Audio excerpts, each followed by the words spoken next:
In today's video, I'm going to be showing you how to install a high pressure fuel pump. So the one I have here it's the super fuel pump, the B58 TU. This is going to allow me to go stage 2 plus on NHT and also be able to run E40. Should give me around 500, 700 Newton meters. With this, you can also go to like 600 on an upgraded turbo. It's a really good fuel pump. I'm also going to be showing you guys how to rotate this connector so you don't have to get an extension for the harness without having to cut your harness or anything like that. It's really easy to flip this over. I'll show y'all here in a bit. And this is a car we're going to be working on.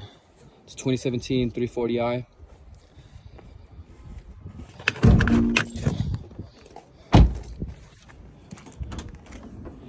Here she is. And then here's our stock high pressure fuel pump. As you can see, this is still the stock one. You can tell by the little dimple it has on the top. So we'll get that swapped out and we'll get this one in. So you're gonna want to start off, you want to make sure your engine's cool, and you want to disconnect your battery, just because if the car randomly wakes up, it's gonna spray you with fuel, and you do not want that happening, trust me. You're gonna go to the back, and your battery's gonna be located in the back, as like with any BMW. And we're just gonna disconnect our negative terminal here, so the car doesn't randomly wake up and squirt us with fuel as we're working on it. So there we go, just tuck that in there. And you're also gonna want a lot of rags because we're gonna be depressurizing the fuel system, and fuel will go everywhere.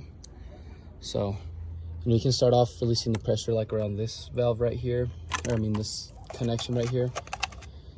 This is where I'm gonna break the pressure. Just have some rags ready. It is messy.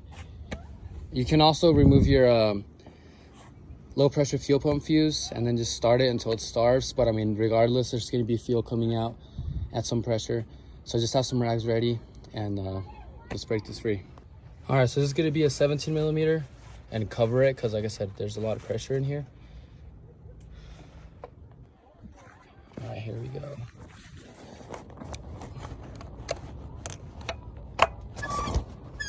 There we go. Oh. Good thing I had goggles, that nearly sprayed in my face. But we got the pressure broken free. And there's gonna be some fuel that leaks out. So we have this rag here. All right, and that wasn't that bad. So now we're gonna do the second one. Have a rag on there as well. It's not gonna be pressurized, but still fuel is gonna leak out. So, that loose.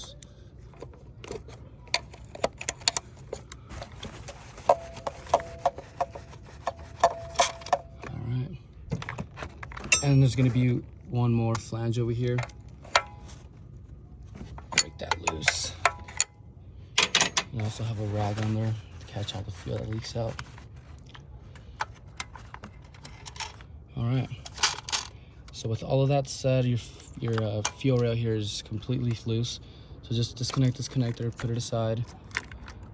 And we're gonna have to remove this fourth coil pack connection here.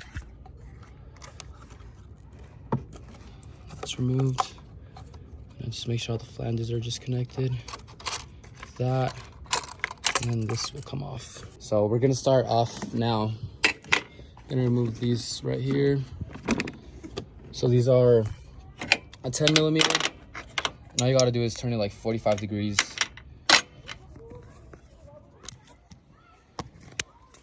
It's like this. And then it should just come off just like that. Put that aside.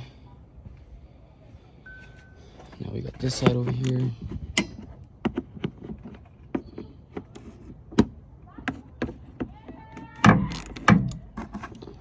And this one pops out as well. All right. Now what we're gonna do, we're gonna separate this. This just kind of slides out, just like that.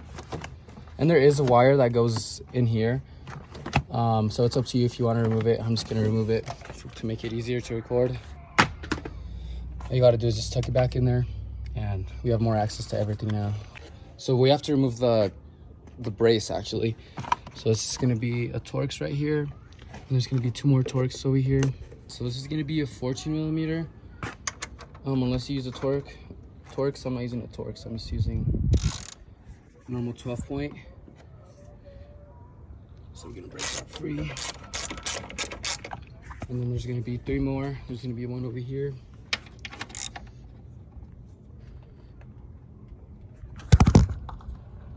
Alright, that one was under tight. And then there's gonna be 2 more. These are gonna be underneath these plastics right here. Alright, scratch that. Those are not Torx, they're regular hex. So those are gonna be 60 millimeter.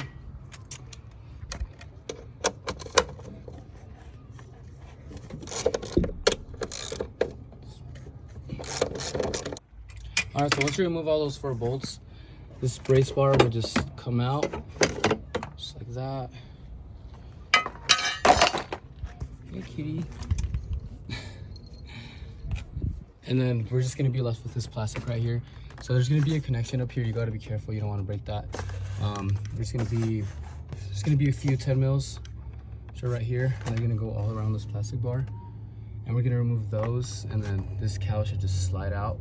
And then we should have access to the high pressure fuel pump, and we should be able to remove this padding. All right guys, so I got all the screws removed, and now this should just slide out, just like that. And there's gonna be like a little clip right here. I don't wanna remove it, I don't wanna risk breaking it, so I'm just gonna set that all aside like that. And now you have this, which should just come off just like this. Careful not to rip it. This just removes sound from your injectors and your high pressure fuel pump. And here she is, the stock B58 Gen 1 fuel pump. So all we're gonna need, I think this is a T30, and then this is a 17 mil. And this should just come right out, and you should just be able to bolt the other one right in. I'm also gonna show you guys how to rotate this. All right, so now we got the stock high pressure fuel pump out. So here's the upgraded high pressure fuel pump. As you can see, this connector right here. All you're gonna wanna do is stick a screwdriver in between the connector and the actual fuel pump, and it should just pop right out, just like this. And we're gonna leave this like this for now. This just press fits, so we're gonna mount it up, and then we're gonna put it wherever it lines up the best. All right, so before mounting this in, I'm gonna add a little bit of oil to the spring here as this rides on the camshaft. I'm just gonna dip it in some oil, just a little bit. All right, so now we're gonna see the orientation of this. It's gonna go like this. Just get rid of this connector here, and that's how it goes. So you might have to pull this line a little bit over here so you get it to bolt up. They are slightly different, but it should bolt up just like that. Let me just get the bolts in here. You're gonna want to go like half here and then half here. You want to go in evenly, especially if your camshaft is facing up. You could also just rotate the engine, just so you don't put so much stress on the bolts that go in here. All right, so now we can see the TU pump installed. Now we're gonna figure out where we want this connector. So I'm thinking like about right there works just fine. So we're gonna want to get our connector, make sure it reaches. And that works perfectly. So now all you're gonna want to do is get like a soft hammer or a mallet. We're just gonna tap it in. Make sure you hit the outer rim and not this center portion, because that's part of the fuel pump. Just a few taps, and then just give it a tug. Make sure it's not coming out, and that seems secure. So now that that's out of the way, we're gonna unplug this once again. We're gonna put this aside. Now we're gonna reinstall our fuel line that goes from the fuel pump to the injectors, or I mean to the fuel rail. All right, so it can be a little tricky to get this one and this one in. You just kind of want to go slowly. Want to get both of them in so you don't cross thread or anything. You kind of have to get this one in very loosely and then get this one on barely to get the nut on. It's a little tricky. The fuel rail is not meant for this pump. Neither is the fuel injectors, but it works just fine. You just gotta find it, and there we go. So you don't want to go too tight on this, just like around that much. Just gonna finish all the other ones. All right, so before you reassemble everything, you might want to check for leaks. So that's what I'm gonna do. I'm going to connect all the lines and the wires and the battery, and then I'm gonna start it. Make sure there's no leaks anywhere. So let's go ahead and do that. Okay. So everything is secured. Can't forget this one over here. All right, now we're gonna connect the battery and we're gonna start it. Make sure nothing's in the way. And it might, it's not gonna start up right away. It might crank for like 10 seconds, 5 seconds before starting, and that's totally normal. There's no fuel in the fuel system at the front of the engine, so it's gonna have to bleed it out. So I can go over here. Let's give it a shot.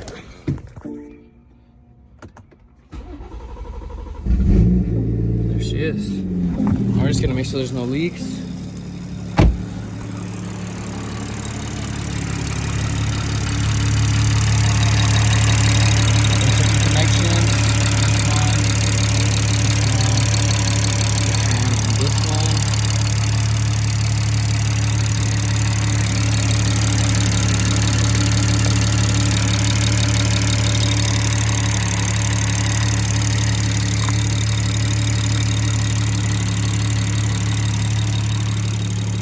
Okay, so I don't see any leaks, so it seems like we're good to go.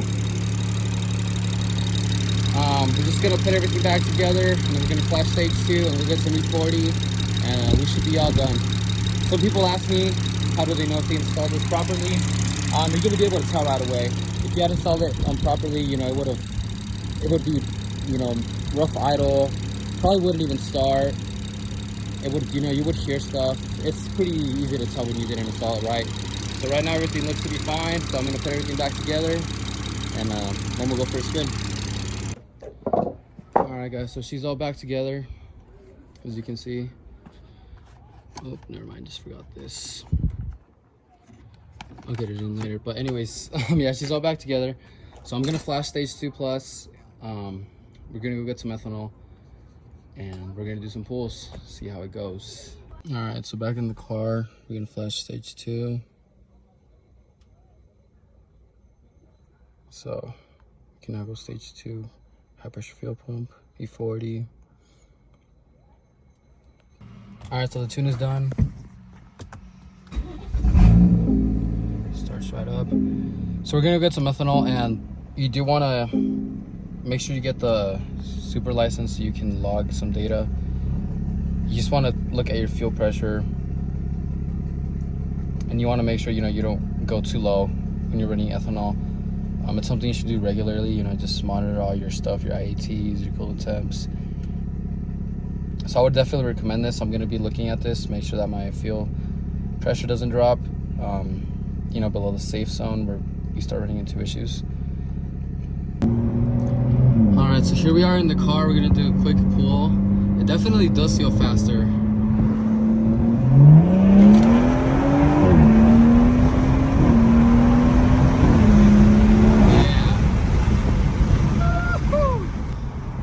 Yeah, it feels, you can definitely feel it. I mean, it's only like 30 horsepower and 70 Newton meters, but you can definitely feel it. Definitely worth it. All right, just got done with some pulls here. Everything's running smooth, no issues, no codes. And I'm looking at my fuel pressure here, and it looks really good. So everything checks out. I would definitely recommend it. As you can see, we kept almost above 3K all throughout the whole time that I was flooring it. So that just about wraps up this video. I will be posting most stuff B58 related, and 54, S85. So yeah, subscribe, like. Until next time.